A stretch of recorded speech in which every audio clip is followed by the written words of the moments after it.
খারাপ পাবেন না। উপস্থিত মুরব্বিয়ান সমাজ ও সদন, সমবেত যুব ভাইয়েরা ও এই অঞ্চলের কংগ্রেস দরজি রাইস, সভাপতি সাহেব ওনার নির্দেশ মর্মে আমি এখানে খাড়া হয়েছি।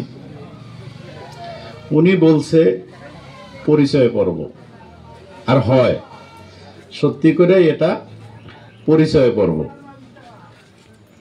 তা আমি আমার পরিচয়টা প্রথম নিজে দিয়ে নেই। আমার নাম মীর নাসিরউদ্দিন আহমেদ। আমার জন্মস্থান পুরানা জলেশ্বর সমষ্টির তারাঙ্গাপুর গাঁও পঞ্চায়েতের 1 নং সিলারবিটা গ্রামে। সিলারবিটা গ্রামটা বহুত বছর আগেই উত্তরা দক্ষিণা লম্বা গ্রাম ছিল। উত্তর দিকে নদী ভেঙে আসতে আসতে 3.5 কিলোমিটার লম্বা গ্রামটা ছিল। এখন আর গ্রামটা নাই বলতে গেলে চলে।